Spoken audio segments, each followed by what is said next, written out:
कोई इंसिडेंट हो जाने पर, किसी के कोई बात बोल देने पर, या किसी से कोई लड़ाई झगड़ा हो जाने पर, या कई बार बिना बात के भी आप छोटी छोटी चीज़ों को बार बार सोचते रहते हो, ओवर थिंक करते रहते हो और इस प्रॉब्लम से आप परेशान हो गए हो, तो शायद ये वीडियो आप ही के लिए है। तो इस वीडियो को अंत तक ज़रूर देखिएगा। आधी देखेंगे तो गारंटी हम नहीं ले सकते।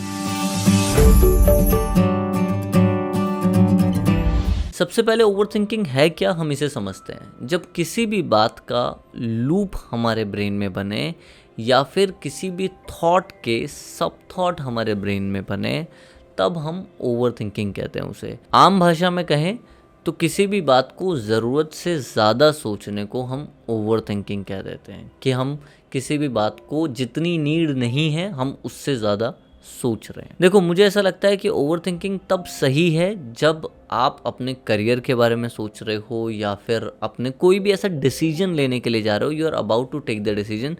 कई बार आपको ओवरथिंकिंग हेल्प कर सकती है ऐसे डिसीजंस में जो डिसीजंस आपकी लाइफ के लिए बहुत ज़्यादा इंपॉर्टेंट है, जैसे कि शादी हो गया या फिर आपके कोई एजुकेशनल डिसीजंस हो गए, या आपको कभी कंट्री से बाहर जाना है, या आपको घर चेंज करना है। ऐसी चीज़ों में अगर आप ओवरथिंक करते हो एक लिमिट तक तो ठीक है, पर जब हम यूज़ कर लेते हैं इस टर्म को कि ओवरथिंकिंग, तो एक्चुअल में उसका मीनिंग ही यही है कि हम ज़रूरत से ज़्यादा सोच रहे हैं। तो अगर कोई बड़ा डिसीजन लाइफ में ले रहे हो तो एक टाइम के लिए मान सकते हैं कि हाँ, फिर भी ठीक है कि आप ओवरथिंकिंग कर रहे हो। पर अगर आप कोई ऐसा चीज़ है जो आपके कंट्रोल में ही नहीं है, या फिर कोई ऐसी चीज़ है जो ऑलरेडी हो चुकी है, यूजुअली पास्ट में हुए इवेंट्स या फिर फ्यूचर में होने वाले इवेंट्स के बारे में ज़्यादा सोचते हैं लोग, उस टाइप की ओवरथिंकिंग से लोग ज़्यादा परेशान होते हैं। इस वजह से वो प्रेजेंट में जी नहीं पाते। तो इस वीडियो में बात करेंगे कि कैसे आप अपने प्रेजेंट में जिएं, कैसे आप ओवरथिंकिंग के स्ट्रेस को कम करें, कैसे आप ओवरथिंकिंग जो कर रहे हैं उसको भी कम करें। कुछ स्टेप बाय स्टेप प्रोसेस है, कुछ छोटी छोटी बारीक चीज़ें हैं, उनको आपको समझना पड़ेगा। पहली चीज़ जो है वो है सेल्फ अवेयरनेस। अक्सर क्या होता है कि जैसे आपने स्कूल में बच्चे देखे होंगे, जब आप बच्चों को देखते हो तो स्कूल में बहुत सारे बच्चे बात कर रहे होते हैं, शोर हो रहा होता है बहुत ज़्यादा, सब बच्चे अपनी अपनी बातें कर रहे हैं और ज़ोर ज़ोर से बोल रहे हैं, और सारे बच्चे कोई कोई कुछ बोल रहा है, कोई कुछ बोल रहा है, और बहुत सारा शोर चल रहा है क्लास में। तभी क्या होता है, टीचर आके क्लास में खड़ा हो जाता है और फिर आप देखते हैं कि फ्रंट बेंच वाले बच्चों को पता चल जाता है। फिर धीरे धीरे करके पीछे पूरे बच्चे शांत हो जाते हैं, और एकदम से कई बार टीचर आता है। हमारे हमारे जो टीचर थे वो क्या करते थे, ऐसे कुछ गिरा देते थे अपने हाथ से, जैसे स्टील का ग्लास अगर रखा है उस ग्लास को जानबूझ के गिरा देंगे ताकि बच्चों का अटेंशन उस तरफ आए और एकदम से पूरी क्लास शांत हो जाए। या डेस्क पे डस्टर से मतलब मारते थे, तो उस टाइम क्या होता है, एकदम से सारे बच्चों का ध्यान टीचर की तरफ जाता है और सब शांत हो जाते हैं। ऐसा ही कुछ हमारे ब्रेन के साथ होता है, हमारे थॉट्स बहुत सारे इमर्ज हो रहे होते हैं एक साथ। पर अगर हम उस टाइम पे उन थॉट्स को जो इमर्ज हो रहे हैं उस पे अगर हम अपनी अवेयरनेस लेके आएंगे, कई बार क्या होता है कि लोग ये सोचते ही नहीं हैं कि वो सोच क्या रहे हैं। ये बहुत इंटरेस्टिंग चीज़ है कि आपको सोचना बहुत ज़रूरी है कि आप सोच क्या रहे हो। और ये बहुत इंटरेस्टिंग फैक्ट है कि जब भी आप ओवरथिंकिंग कर रहे हो, इस चीज़ को ट्राई करके देखना, जब आप एकदम से सोचोगे कि मैं सोच क्या रहा हूँ, लेट्स सी इट, और आप अपने ब्रेन में देखोगे वो बिल्कुल स्कूल के बच्चों जैसे होगा। जैसे स्कूल में टीचर जब आती है बच्चे शांत हो जाते हैं, वैसे ही जैसे आप अपने ब्रेन में अवेयरनेस बढ़ाओगे तो आप ये देखोगे कि आपके सारे थॉट एकदम से शांत हो जाएंगे, कोई भी थॉट इमर्ज ही नहीं होगा। एकदम से आप देखो, अभी भी वीडियो देखते वक्त भी अगर आप एकदम से देखोगे कि मैं सोच क्या रहा हूँ या सोच क्या रही हूँ, तो ब्रेन बिल्कुल ब्लैंक हो जाएगा थोड़ी देर के लिए, ये सोच रहा था या वो सोच रही थी। ठीक है, तो सेल्फ अवेयरनेस बढ़ाना बहुत ज़रूरी है। थोड़ी देर बाद शायद आपको समझ भी आए कि आप किस चीज़ के बारे में सोच रहे हो, तो उसके बाद क्या करना है। देखो, हमें ये चीज़ समझनी है कि कई बार हम एक जगह पे जब ओवरथिंक कर रहे होते हैं, दो सिनेरियो होते हैं, या तो हम उस सिचुएशन के बारे में कुछ कर सकते हैं या तो हम उस सिचुएशन के बारे में कुछ भी नहीं कर सकते हैं। तो फर्स्ट सिचुएशन क्या है कि जब आप किसी चीज़, सब सपोज़ कि आपको कोई छोड़ के चला गया है, या आपका ब्रेकअप हो गया है, या फिर आपकी बहुत अच्छी फ्रेंडशिप थी किसी से, वो टूट गई है, अब वो चीज़ एग्जिस्ट नहीं करती। अब आप ये सोचे जा रहे हो कि उसने ऐसा क्यों किया, उसको ऐसा नहीं करना चाहिए था, वो ये नहीं तो वो कर सकता था, वो नहीं तो ये कर सकता था, ऐसा नहीं तो वैसा भी हो सकता था, इसके बारे में सोचे जा रहे हो। पर एक्चुअल में अगर आप अपने आप से सवाल पूछोगे, देखो ओवर थिंकिंग अवेयरनेस से तो ठीक होती ही है, बट जो दूसरी चीज़ है वो है questions. Ask your self a productive question कि जो मैं सोच रहा हूँ वो क्या सोच रहा हूँ, उसका क्या आउटपुट है, उसमें से कितनी चीज़ें मेरे कंट्रोल में हैं, क्या मैं वो चीज़ें कर सकता हूँ। सपोज़ कि आप सोच रहे हो कि यार मैं ये वाली चीज़ करूँ, इसको करियर के लिए परस्यू करूँ, नहीं करूँ, क्या करूँ, क्या नहीं करूँ। थोड़े दिन के लिए वो चीज़ करके देखो। अगर आप ओवरथिंक कर रहे हो तो दो सिनेरियो आएंगे।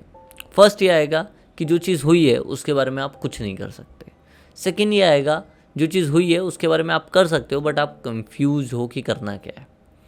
तो फर्स्ट सिचुएशन में आते हैं। अगर आपको पता है कि आप उस सिचुएशन के बारे में कुछ भी नहीं कर सकते तो वैसे भी उस चीज़ के बारे में सोचने का कोई फ़ायदा नहीं है। अब आप ये बोलो कि हमें भी ये बात पता है कि सोचने का फ़ायदा नहीं है, पर हम अपने आप को रोक नहीं पा रहे हैं। द पॉइंट इज़ हमें अपने ब्रेन को ट्रेन करना पड़ता है। अभी हाल ही में मेरी एक दोस्त ने एक डॉगी को अडॉप्ट किया, अपने घर पे लेके आई। तो उसका डॉगी क्या है, अभी वो बच्चा है, तो उसको बार बार बताना पड़ता है कि यहाँ बैठना है, जब खाओगे तब आपको खाना मिलेगा, यहाँ बैठोगे तो हमें पता चलेगा कि आपको खाना मिलना है, किचन में नहीं आना है, बेड के ऊपर नहीं बैठना है, ये आपके सोने की जगह है, जब आपको सुसु आएगी तो आपको यहाँ जाना है। इस टाइप की चीज़ें उसे सिखाई जा रही हैं। तो इसी तरह हमें अपने ब्रेन को भी सिखाना पड़ेगा कि कौन सा थॉट हमारे लिए ज़रूरी है, कौन सा थॉट नहीं है। जब आप कॉन्शियसली अपने ब्रेन को ये बोलना स्टार्ट करोगे कि ये थॉट शायद मेरे यूज़ का है ही नहीं, ठीक है, या इस थॉट के बारे में मैं कुछ कर ही नहीं सकता या कुछ कर ही नहीं सकती, तो आपका ब्रेन समझता है धीरे धीरे कि ये थॉट मेरे लिए नहीं है, और वो धीरे धीरे उस थॉट को अवॉइड करना शुरू करेगा। सेकंड केस में क्या है, आप सोच रहे हो कि आप कंफ्यूजन में हो कि ये करना है नहीं करना है तो कैसे करना है। तो उस केस में मैं ये बोलूँगा कि एक्शंस आपके ओवर थिंकिंग को और कम कर सकते हैं। मतलब बेड पे बैठ के सोचने से कुछ नहीं होगा कि यार मैं क्या करूँ क्या नहीं करूँ। जैसे बहुत बेसिक सी चीज़ लेते हैं, बहुत सारे लोग सोचते हैं कि यार मुझे सुबह जिम जाना है, जाऊँगा नहीं जाऊँगा, या क्या करूँ, करना चाहिए नहीं करना चाहिए। मैं ये बोलता हूँ करके देखो। या कुछ लोग इस चीज़ में कन्फ्यूजन होते हैं, मैं योगा करूँ कि जिम करूँ कि मैं रनिंग पे जाऊँ कि क्या करूँ। आप करके देखो, आपको करने से ऑलरेडी पता चल जाएगा। एक चीज़ को बार बार सोचने से वो कुछ बदल नहीं जाएगा। तो फर्स्ट चीज़ है कि आपको अवेयर होना है मैं सोच क्या रहा हूँ। सेकंड चीज़ क्या है कि अगर वो आपके कंट्रोल में नहीं है तो अपने ब्रेन को ट्रेन करना है कि ये चीज़ मेरे कंट्रोल में नहीं है, बार बार बताना है। थर्ड चीज़, अगर वो कंट्रोल में है तो उसको एक्शंस में कन्वर्ट करना है, rather than just over thinking about the whole situation. सोचो कि जो भी मैं सोच रही हूँ उस पर क्या एक्शन लिया जा सकता है और वो एक्शंस को इम्प्लीमेंट करो। अब कोई चीज़ ऐसी भी हो सकती है जिस पे आप कोई एक्शन नहीं ले सकते। जैसे कि अगर आपका ब्रेकअप हुआ है, यूजुअली हमारे पास ज़्यादातर ऑडियंस जो है वो जो वही है जिनका ब्रेकअप हुआ है, या जो डिप्रेशन में है, या जो अपनी ज़िंदगी में कुछ अच्छा करना चाह रहे हैं पर कर नहीं पा रहे हैं। अगर आपका ब्रेकअप हुआ है तो अभी आप इस चीज़ के बारे में ओवर थिंकिंग कर रहे हैं कि ये क्यों हुआ क्यों नहीं हुआ। जहाँ पे आपके पास कोई ऐसी चीज़ है जो आपके साथ हो चुकी है पर आप कंफ्यूज हो कि ये कैसे हो गई, मेरे साथ क्यों हो गई, वहाँ पे एक्सेप्टेंस काम आती है, rather then asking lot of question कि ये क्यों हुआ, क्यों कर दिया, ऐसा नहीं तो वैसा कर सकता था। यू आर गोइंग टू, अगर आप स्ट्रेट फॉरवर्ड एक्सेप्ट कर लोगे कि हाँ यार जो भी था हो गया, तो आप बहुत जल्दी आगे बढ़ पाओगे, रेदर देन दिस कि आप बैठ के बस सोचते रहो कि क्यों हो रहा है, क्यों हो रहा है, मेरे साथ ही क्यों, मेरी किस्मत ही क्यों बुरी है। इसको सोचने से कुछ नहीं होगा, ठीक है, एक्शंस में कन्वर्ट करो। ठीक है, अभी तक हमने 4 चीज़ों के बारे में बात की। फर्स्ट चीज़ है अवेयरनेस, सेकंड चीज़ है control your thoughts if they are not, मतलब actions are not in your control. Third हमने बात की कि कैसे आप जो भी कर रहे हैं उसको क्वेश्चन मार्क डालें और ये देखें कि उसे एक्शंस में कन्वर्ट किया जा सकता है कि नहीं किया जा सकता। एंड फोर्थ, अगर सिचुएशन ऐसी है जो हो चुका है, पास्ट में है और बस आपको एक्सेप्ट करना है, तो उसे एक्सेप्ट करने की कोशिश करें, rather than just asking stupid question about it. ठीक है, that is the real thing. एक और बहुत इंपॉर्टेंट चीज़ है ओवर थिंकिंग के बारे में, वो ये है कि आपका माइंड एंड आपकी बॉडी पैरेलली काम करते हैं या वाइस वर्सा काम करते हैं। कुछ लोग जब भी मुझसे प्राइवेट कॉल पे बात करते हैं वो मुझे ये बताते हैं कि सर मुझे तो कुछ काम करने का मन ही नहीं कर रहा, मेरा मन करता है मैं पूरे दिन बैठे रहूँ, आई एम फीलिंग लेज़ी, या मैं बहुत ज़्यादा डिप्रेस फील कर रहा हूँ या कर रही हूँ।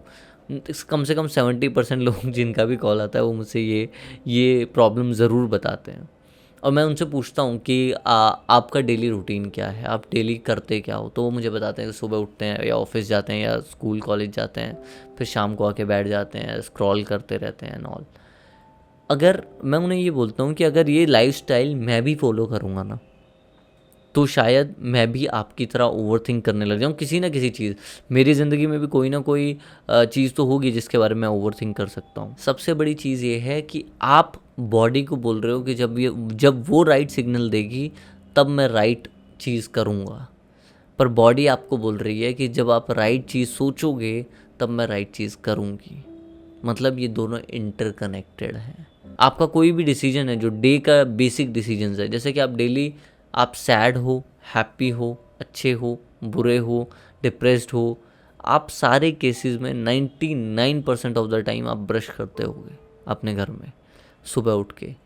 तो जब हम बॉडी की बात करते हैं, किसी भी टाइप की कोई बुक पढ़ना हुआ या किसी भी टाइप का कोई फिज़िकल एक्सरसाइज करनी हुई या कोई भी मेंटल एक्सरसाइज करनी हुई, मेडिटेशन हुई, स्ट्रेचिंग हुई, ये सब बॉडी को ज़रूरी है अच्छे से वर्क करने के लिए, थॉट्स को मैनेज करने के लिए। अब अगर आपका हार्डवेयर ही काम नहीं कर रहा है तो आपका सॉफ्टवेयर भी काम नहीं करेगा। हमारे केस में यहाँ पे सॉफ्टवेयर हमारे थॉट्स हैं, हार्डवेयर हमारी बॉडी है। तो हमारी body and mind is interconnected. ये मत सोचिए कि मुझे अच्छा फील होगा तब मैं एक्सरसाइज करूँगा, बॉडी ये बोल रही है मुझे एक्सरसाइज कराओ फिर मैं तुम्हें अच्छा फील कराऊंगी। तो दोनों एक दूसरे पे डिपेंड है और हो कुछ भी नहीं पा रहा है। असली प्रॉब्लम ये है कि आप एक सिचुएशन में स्टक हो और आप सुबह से शाम तक बैठ के सिर्फ स्क्रॉल कर रहे हो या सिर्फ बैठे हुए हो खाली रूम में अकेले और सोचे जा रहे हो।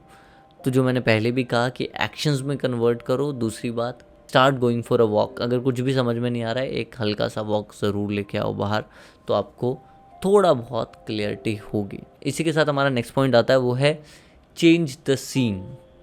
कि अगर आप सीन को चेंज कर दोगे, ऑब्वियस सी बात है आपके थॉट्स चेंज होने लग जाएंगे। सपोज़ कि अभी मैं आपको आप जो भी सोच रहे हो या जो भी कर रहे हो, अभी मैं उठा के आपको किसी क्रिकेट स्टेडियम में डाल दूं जहां आप धोनी की बैटिंग देख रहे हो, तो हो सकता है कि आप थोड़े टाइम के लिए उस टॉपिक को भूल जाओ जो टॉपिक पे आप ओवरथिंक कर रहे थे, क्योंकि आपके आसपास कुछ ऐसा आ गया जो कि बहुत ज़्यादा इंटरेस्टिंग है।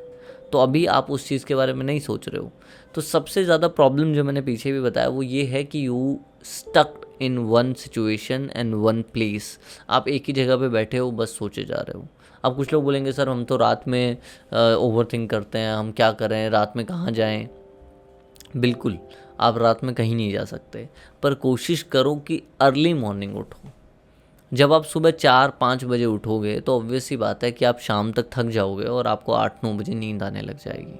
तो उससे क्या है, आपका रात का टाइम स्किप हो जाएगा। और अगर दिन में अगर आप किसी टाइम ओवरथिंक करोगे तो आपके पास एक ऑप्शन होगा कि आप बाहर जा सकते हो, लोगों से गेट टुगेदर कर सकते हो, लोगों से मिल सकते हो, या फिर उस सीन को चेंज कर सकते हो। मतलब सपोज़ कि आप you are sitting in a room and over thinking about the situation कि हाँ क्यों हुआ, क्या हुआ, ये बोला, वो बोला, क्यों बोला, वो क्या सोच रहा होगा, ये क्या सोच रहा होगा, and then you just calm down and go out and अपनी मम्मी के साथ कुछ सब्जियां कटवाने लग जाते हो, या फिर नीचे से कोई सामान लेने चले जाते हो, या फिर अपना फ़ोन घर पे रख के कोई घर का काम करने लग जाते हो। कुछ भी, when you change the seen your thought will definitely change. इस चीज़ को नोट कर लो। इसके साथ आते हैं हम नेक्स्ट पॉइंट पे। मैंने बहुत बार बताया है और ये चीज़ बहुत ज़रूरी है, वो ये है कि हमारी पूरी बॉडी किसी चीज़ से कनेक्ट है, वो है हमारी ब्रीदिंग पैटर्न से। हमारी बॉडी में हमारे ब्रीदिंग से बहुत सारे पैटर्न बन रहे हैं। हमारी बॉडी हमारे ब्रीदिंग पैटर्न से बहुत ज़्यादा कनेक्टेड है और बहुत ज़्यादा रिस्पॉन्ड करती है। तो अगर आप सच में किसी टाइम पे ओवरथिंक कर रहे हैं और आपको लग रहा है कि आप कहीं भी नहीं जा सकते, तो सबसे पहले एक ज़मीन पे बैठ जाइए अपने रूम में, या कोई जगह होगी जहाँ पे आप नीचे बैठ सकते हैं, जहाँ पे आप अपनी कमर लगा सकते हैं, अपनी कमर को स्ट्रेट कर सकते हैं। तो ऐसी जगह पे जाके अपनी कमर को स्ट्रेट कर लीजिए, फिर उसके बाद बैठ जाइए, थोड़ा बॉडी को रिलैक्स कर लीजिए। उसके बाद अपने ब्रीदिंग पैटर्न को चेंज कीजिए। इस ब्रीदिंग पैटर्न में करना क्या है, आपको 2 बार इनहेल करना है और 1 बार एक्सहेल करना है। इसका मतलब क्या है, आपको 2 बार सांस अंदर खींचनी है, अपने फेफड़ों को पूरी तरह भरना है, लंग्स को पूरी तरह भरना है, और 1 बार पूरी तरह सांस छोड़नी है। मुझे देखो,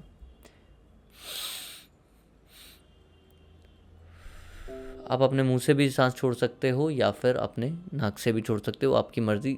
जब एंड में आपके लंग्स में थोड़ी सी जगह बचेगी, उसको भी आपको फिलअप करना है कि